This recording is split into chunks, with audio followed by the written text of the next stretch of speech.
दोस्तों आदाब अर्ज़ है, मैं अनीस अहमद खान हिंद वॉइस से आपसे मुखातिब हूँ। आज मैं बात करूँगा लव जिहाद के ऊपर, क्योंकि योगी जी का एक बहुत ज़बरदस्त बयान आया है कि लव जिहाद को फ़ौरन रोका जाए। उसके लिए आपको जिस तरीके की भी पुलिस को कार्रवाई करना हो वो कार्रवाई करे, लेकिन लव जिहाद को रोके। और लव जिहाद कहाँ है? सिर्फ 5 केस आए हैं अभी तक लव जिहाद के, लेकिन उसके ऊपर ये हंगामा हो रहा है। जबकि यूपी में आप देखिए क्राइम का ग्राफ बहुत ऊंचे है। अप्रैल महीने की रिपोर्ट को लेते अभी तक तो दूसरी आई नहीं, कि जिसमें 16 किडनैपिंग और 17 बलात्कार की घटनाएं हुई हैं, लेकिन उनके लिए नहीं, लव जिहाद के लिए होना चाहिए। वो भी क्राइम है और लव जिहाद भी। अगर लव जिहाद है तो वो क्राइम है। वो अभी 5 के 5 केस जो हैं वो कोर्ट में पेंडिंग पड़े हुए हैं। हिंदू और मुसलमान में आपस में बीच में जो शादियां हुई हैं उनको लव जिहाद का नाम दिया गया। ये साउथ से ये टर्म चला था, वहाँ पे बहुत होता था इस तरीके से। तो वहाँ पे जो आरएसएस है और भाजपा है, वहाँ की सरकार गिराने के लिए बहुत ज़्यादा तत्पर रहती है, केरल में ख़ास तौर पे। तो वहाँ पे जब मामले गड़बड़ हुए और दंगे भी हुए, काफ़ी मारपीट भी हुई, तो उसके बाद ये नाम टर्म दिया गया लव जिहाद का। लव जिहाद का टर्म दिया गया। 2017 में इसकी चर्चा बहुत ज़्यादा थी, लेकिन उसके बाद अभी शुरू हुआ है। अब जैसे मैंने बताया है कि यूपी में क्राइम का ग्राफ कुछ ज़्यादा ही है, वो मैं बाद में बात करूँगा।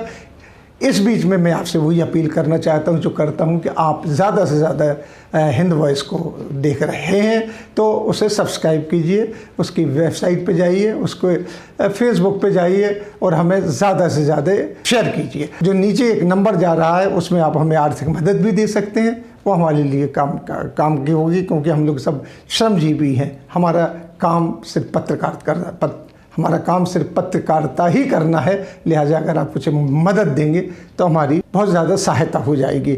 अब हम पढ़ते हैं इस खबर के आगे कोई और। तो बढ़ते हुए क्राइम को रोकने के लिए अभी तक कोई कड़े जो निर्देश नहीं दिए गए हैं, लेकिन लव जिहाद का मुद्दा हाथ में आते ही इसको आगे उछाला जा रहा है। क्यों उछाला जा रहा है ये तो आप सब लोग जानते हैं, लेकिन यूपी में चुनाव होने वाले भी हैं और इस तरीके से भड़काऊ करके अभी पीछे एनसीआर, एनआरसी और इन सब पे तो काफ़ी हंगामा चला ही है।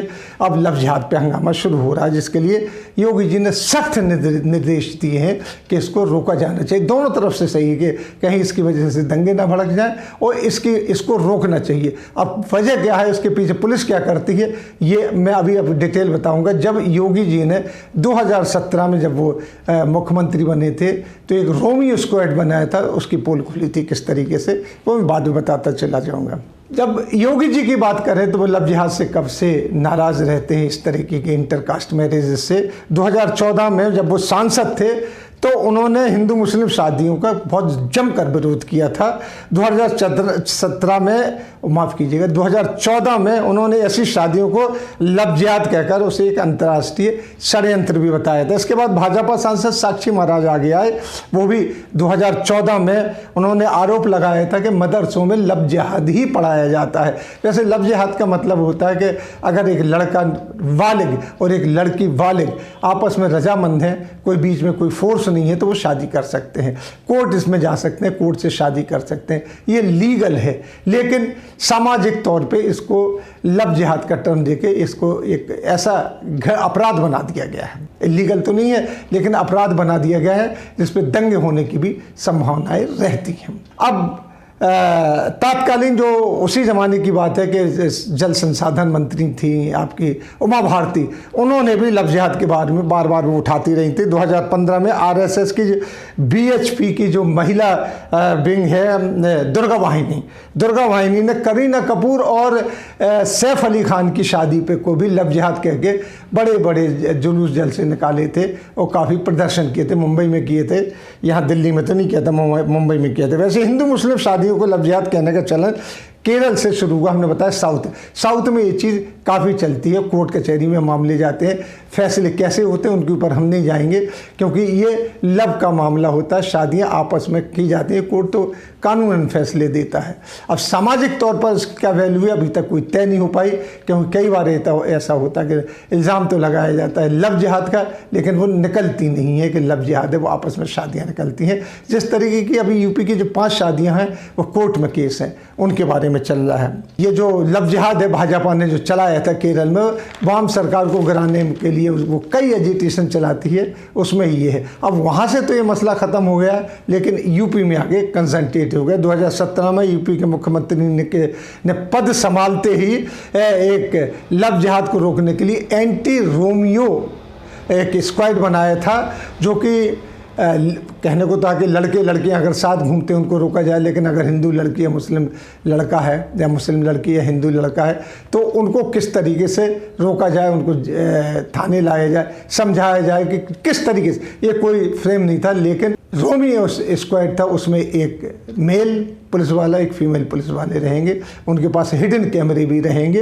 हिडन कैमरे तो नहीं मिले 2017 के बाद, अब तक हिडन कैमरे नहीं मिले हैं, लेकिन वो लव स्क्वाड जो बनाया गया था रोमियो स्क्वाड वो चल निकला। उसमें फिर कई स्टिंग ऑपरेशन हुए, कई चीज़ें सरकार के सामने आई कि जो उसमें ब्लैकमेलिंग पुलिस वाले कर रहे थे, तो उसको ख़त्म तो नहीं किया गया, लेकिन उसको डिफंक्ट कर दिया गया, यानी उसके ऊपर कोई कार्रवाई नहीं हुई, ना उससे कोई उसको दोबारा उसको रिवाइव किया गया। लेकिन 2019 में फिर ये चर्चा चली थी कि इसको रिवाइव किया जाए, और भी दूसरे काम थे सरकार के पास, बात लिहाजा इस पर नहीं पड़ी। हाँ, इसके लिए दिल्ली के बीजेपी ने, यानी हमारे उस वक्त तिवारी जी, मनोज तिवारी जी जो कलाकार हैं, गायक हैं भोजपुरी के, उन्होंने उठाया था कि रोमियो स्क्वाड दिल्ली में भी बनना चाहिए। हरियाणा वालों ने भी कहा था कि इसको ऑपरेशन दुर्गा के नाम से इसको हम अपने यहाँ चलाएंगे, उन्होंने भी नहीं चलाया। हालांकि रोमियो स्क्वाड तो ठप हो गया, लव जिहाद के नाम पर जो चलाया था वो बंद पड़ा हुआ है।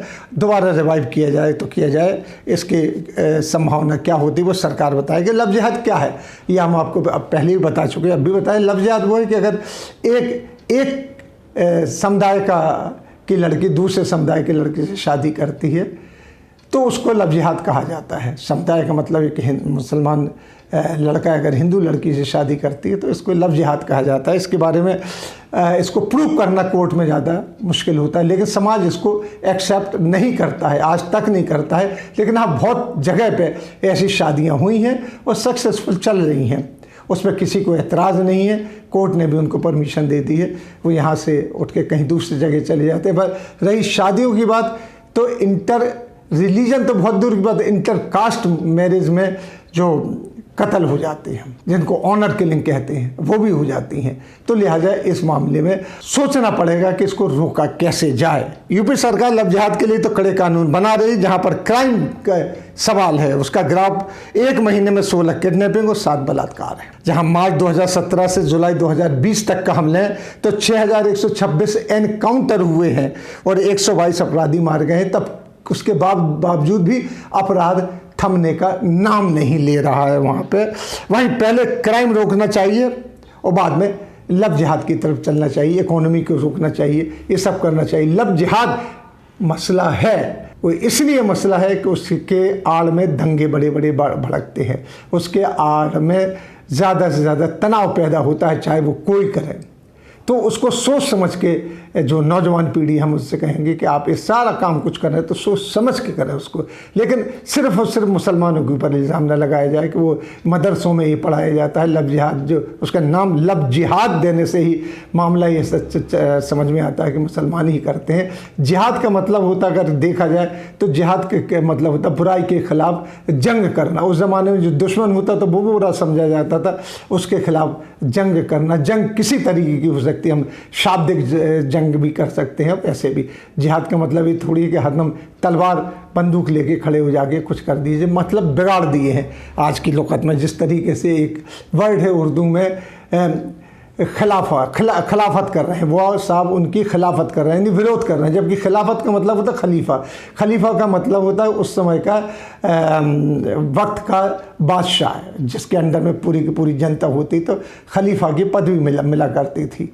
पदवी के बाद उसको जो पदवी के बाद जो काम करते थे, जहाँ तक इनकी खिलाफत इतने एरिया में फैली हुई, इनकी खिलाफत इतने एरिया में फैली हुई, तो उसका मतलब विरोध नहीं होता था, उसके मतलब उनकी सत्ता वहाँ तक फैली हुई। लेकिन आज मतलब चल रहा है उसका, खिलाफत का मतलब होता उसका विरोध, खिलाफ से लगा लिया, लेकिन खिलाफ से खलीफा का कोई ताल्लुक़ नहीं। इसी तरीके से जिहाद का मतलब हर लड़ाई से लगा लिया गया है। ये इसके बीच में ज़्यादातर हिंदू मुसलमान का फ़र्क बहुत आता है।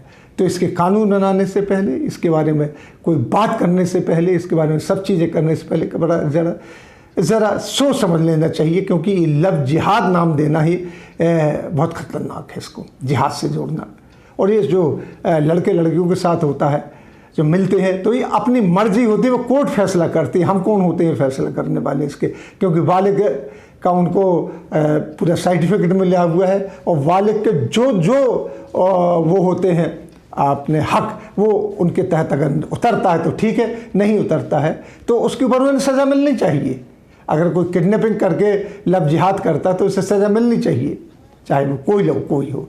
लेकिन अगर वो प्यार के साथ शादी करता है तो उसको ज़रा सोच समझ के उस पर हाथ डालना चाहिए, और उसके ऊपर ऐसे कड़े आदेश नहीं देना चाहिए, क्योंकि उसके बाद जैसा माफ़ कीजिए, जैसा कि रोमियो स्क्वाड ने शुरू किया था, एक बड़ी ब्लैकमेलिंग वाली चीज़ शुरू हो गई थी, जिसको सरकार ने फिर जाके रोकने के बाद उसको डिफेंड कर दिया, उस पर कार्रवाई तो नहीं की, लेकिन हाँ रोक दिया उसको एक हिसाब से। तो इस तरीके से कहीं फिर से इन कानूनों का दुरुपयोग ना हो। इसी के साथ हम आपसे लेते विदा, अगले अंक में फिर हाजिर होंगे, तब तक के लिए दीजिए हमें इजाज़त।